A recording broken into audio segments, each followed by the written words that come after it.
Hello and welcome to the QTV News Desk. My name is Chitalu Chinsenge. We take a look at the headlines. Democratic Republic of Congo President Joseph Kabila is in the country to discuss trade, border control and refugee situation among others. Zambia police has dispelled reports that one person was shot in Sinda district of Eastern Province after PF and UPND cadres clashed in the district.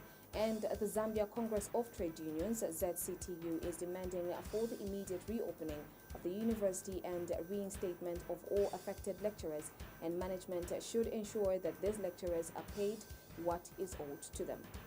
Hello once again, and now the news in detail. Democratic Republic of Congo President Joseph Kabila is in the country to discuss trade, border control and refugee situation, among others, with his counterpart President Edgar Lungu. Mr. Kabila will hold bilateral talks with President Edgar Lungu. Special Assistant to the President for Press and Public Relations, Amos Chanda, has told journalists that the two leaders will discuss, among other things, trade, border control and the refugee situation. Meanwhile, Mr. Chanda says new Minister of Finance Margaret Mwanakatwe will focus on fiscal consolidation, pro-poor development and investment in the key drivers of the country's economy.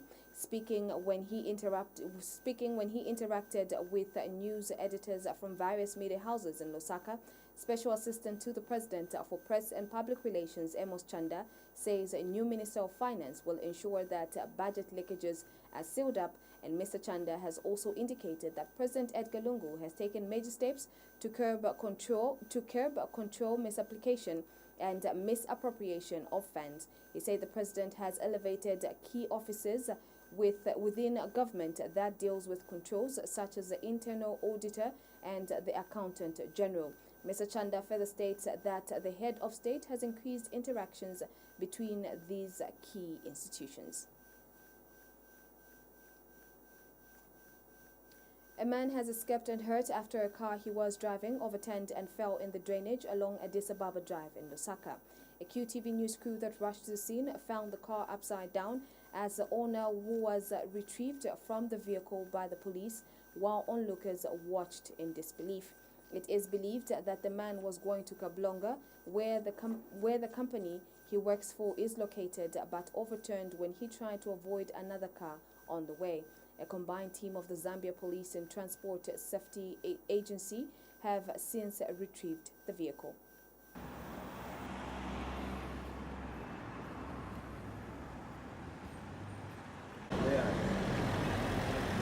Bad.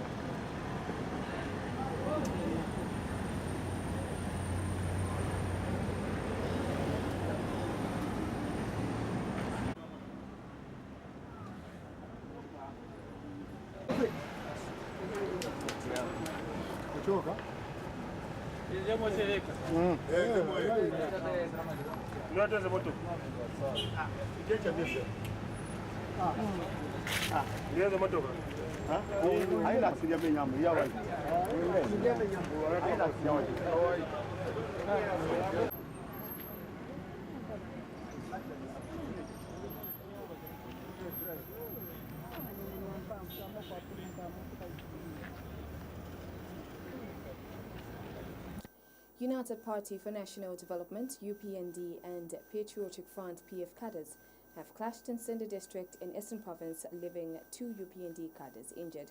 During the clash, UPND supporters identified as Tobias Banda, aged 46, and Patricia Banda, aged 50, have sustained injuries and have been issued with medical reports. Police spokesperson Esther Katongo has dispelled reports that one person was shot in Sinda district of Eastern Province after PF and UPND cadres clashed in the district. Ms. Katongo explains that the correct position is that while some UPND supporters from Sinda were getting ready to proceed to Chipata for their party card renewal program, some PF supporters who were coming from Petaoke for their party activity in Sinda spotted them and disembarked from their motor vehicle and started throwing stones at them. She says police officers rushed to the scene and managed to calm the situation. Ms. Katongo has since called upon all political parties to promote peace and avoid bringing about instability as they go about their party activities. Meanwhile, the Zambia Police Intellectual Property Unit on Thursday, the 15th of February 2018, seized 2 bales of 560 rolls of suspected counterfeit knitting yarn cotton from Kukive Enterprises located in Lusaka's light industrial area along Nampundwe Road. This was after they received a complaint from Spinning Enterprise Limited, who are the rightful holder of the Monokrel brand, which is legally registered. Police are yet to locate the suspect, who is a Burundi national identified as Akzimana Petty, who was reported to be out of town at the time of the operation.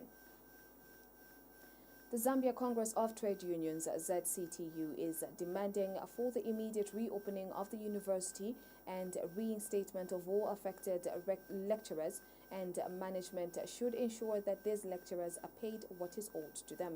ZCTU Director of Public Relations and International Affairs Martin Chembe expressed concern by the prolonged delay by government to reopen public universities in the country. Mr. Chembe says the delay is detrimental to the career development of the students in these universities, whose progress has been negatively affected because of the prolonged delay. To have the institutions reopen is a big disturbance on the calendar of their programs. He has advised government to take a fresh look at this matter and urgently act in the interest of the institutions, the students, their parents, and the nation as a whole. Mr. Chembe is of the view that government is not attaching much importance to the welfare of these institutions, despite the fact that most of those in positions of authority today pass through these institutions, which they are ignoring now. He has asked government to realize that university education is key to opening the door to the future of the nation and to help overcome the persisting evils of poverty, ignorance, and diseases in the country. Mr. Chembe has challenged government to come in the open and tell the nation if it does not have sufficient funds to reopen the universities, instead of hiding under poor sanitary conditions as compelling reasons for keeping them shut. He has since urged government to work out practical measures which will offer solutions to the challenges facing public universities, and urged government to engage in social dialogue with workers instead of taking fixed positions that favor employers all the time. The Third Liberation Movement has observed the need for government to develop a tax policy that provides a conducive business environment in order to encourage business houses to remit tax to the Zambia Revenue Authority, ZRA. Movement President Enoch Tonga has noted with concern that over the years the country's tax regime has continued not only to cause anxiety among various business houses, but also impacting negatively on investment atmosphere. In an interview with Q News, Mr. Tonga says this is because many business houses are avoiding and evading tax remittance, thereby depriving the country from collecting the much-needed revenues because of the unfavorable tax policy. Mr. Tonga has described the current tax systems as a burden to the business sector, stating that it is denting the country's investment image. He also feels that administering such a tax regime, which disadvantages business houses, is as good as discouraging paying and collecting tax. Hence the need for government to develop a tax policy that will encourage business to be remitting tax to ZRA when it is due. The PF government is supposed to ensure that they can go far areas to ensure that they can broaden the tax base, and that will enable the government of the day to collect enough resources. So because of the loopholes, because of the tax regime that has been very poor over time, we are seeing a country where you have to run to the outsiders. We have to borrow money from outsiders. In this case, now they failed to raise resources through IMF, and they run to Chinese. Chinese are the people that are coming through. At the end of the day, they are being given chances to do whatever they want in the Republic of Zambia. Why? Because they are now run to China, where they're getting money from. So at the end of the day, you fail to run as a country. We are advising the government of the day to broaden the tax base. By so doing, it means that you will be able to bring everybody else on board. Additionally, when these monies are being collected, we must use that money in accordance with the law, not pocketing that particular money, because it discourages many people to contribute towards cause. And you are seeing now that there are so many taxes that have been raised. For example, an issue of toll gates. Through toll gates, so much money is being collected from there. But that money goes into the pocket of politicians. At the end of the day, you discourage even those who want to contribute towards the national coffers. So it goes beyond the broadening of the tax base, meaning that if you broaden tax bases, you collect the money, you must use money to the benefit of the people of Zambia, rather than putting that money to your own pocket. That is very wrong. That's how. The Young African Leaders Initiative, YALI, has called for an effective legislation which will curtail abuse of public resources. YALI President Andrew Ntewewe tells Q News that the executive is therefore expected to move very strategically in terms of procurement. Mr. Ntewewe expects that the procurement bill is tabled in the next setting of Parliament because he believes that it is one of the most practical and strategic ways of curbing abuse of public resources. First of all, we're very excited about the opening of Parliament, and we believe that a number of matters must be addressed by our parliamentarians. The first matter that is very key to us is that there has been this song that is being parroted by almost each and every opposition political party leader, that there is so much corruption in government. Our view has ever been that if we are going to fight corruption, we must be systematic. If we are going to fight corruption, we must build proper, strong institutions. Our view has been that we must have effective legislation that curtails abuse of public resources. So in this regard, we expect that the executive will move very strategically, in particular in terms of procurement, that they will table the long-awaited procurement bill. We are very excited that the procurement bill can be tabled in the next session of Parliament, because we believe that that is one of the most practical, effective, and strategic ways of curbing abuse of public resources. That's one of the most strategic ways of removing overpricing from government contracts. The Ministry of National Development Planning, alongside the Ministry of Lands and Natural Resources, has launched a more than $32 million World Bank supported program dubbed the Zambia Integrated Forest Landscape Program, ZIFL. National Development Planning Minister Alexander Chiteme says the launch of the program is scheduled to run for an initial 5 years to build capacity and improve livelihoods in the community. Mr. Chiteme says the program will run for a further 10 years upon a successful completion, with an addition $13 million. He adds that the minister explained that the project aims to improve the rural livelihoods through sustainable management and utilization of agriculture, forestry, and wildlife resources. In Lands and Natural Resources, Minister Jane Kapata explained that deforestation rate in Zambia is as high as 276 hectares per annum due to the unsustainable agriculture, bad land use practices, and high demand for biomass energy. Ms. Kapata further explains that government has taken huge steps to address this through policy and legal frameworks such as the National Forest Policies and the New Forest Act that promotes community participation. The minister expressed her joy at being part of the launch. The occasion was attended by 18 chiefs in Eastern Province, alongside Paramount Chief Mpezeni and Paramount Chief Gawa Ondi. And speaking at the same event, Minister of Eastern Province Makebi Zulu recognized that climate change effects have worsened the poverty levels in his province.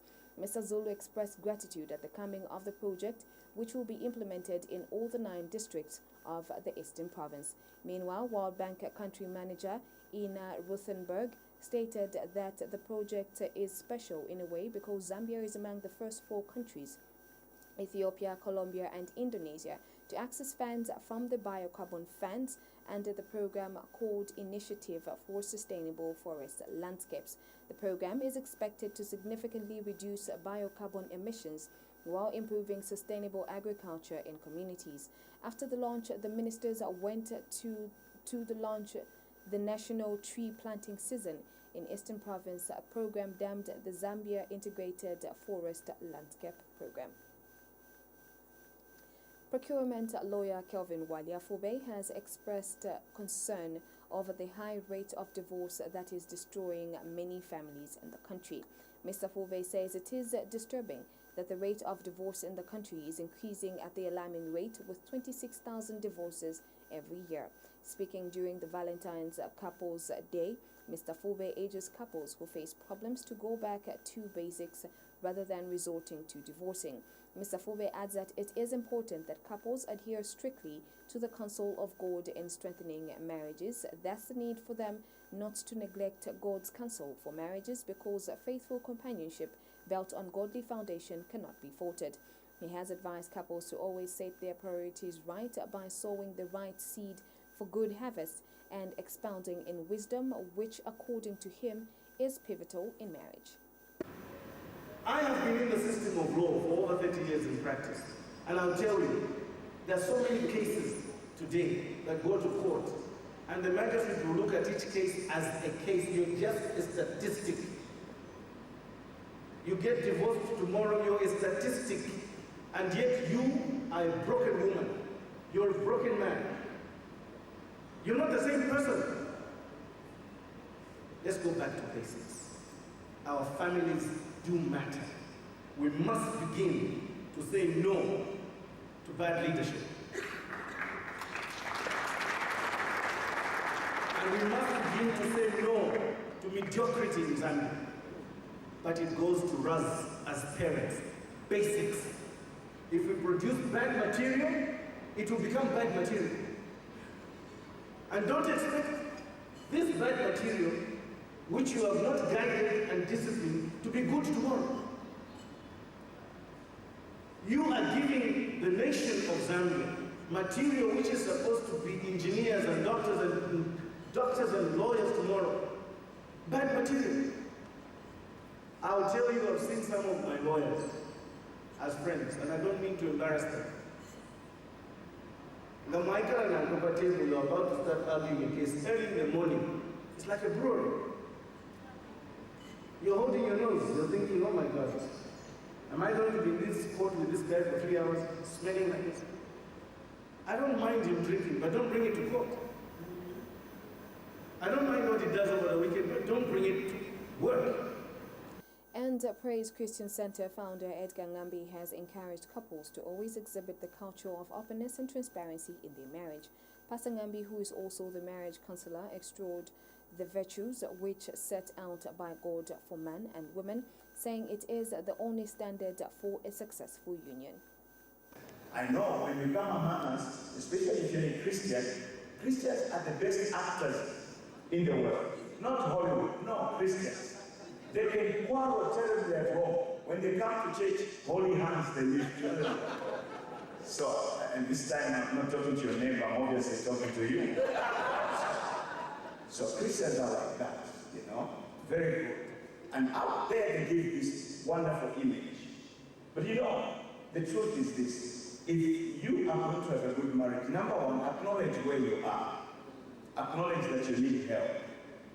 Number two, you must have a strong desire for a good marriage. Be ready to work on it. Work means submitting to whatever God is teaching you, applying it in your life. And then keep working at it and don't give up. You don't give up, you keep working at it. So for us, we began to learn about marriage. I didn't know marriage was in the Bible. But you see, God is the one who made us and has given us the Bible as a manual for life. Civil Society for Poverty Reduction CSPR Executive Director Patrick Nshindano says his organization expects Parliament to enact the Public Finance Management Bill when it resumes its sitting next week. Mr. Nshindano says once the Public Finance Management Bill is enacted, it will strengthen accountability in the public finance and procurement process in the public sector.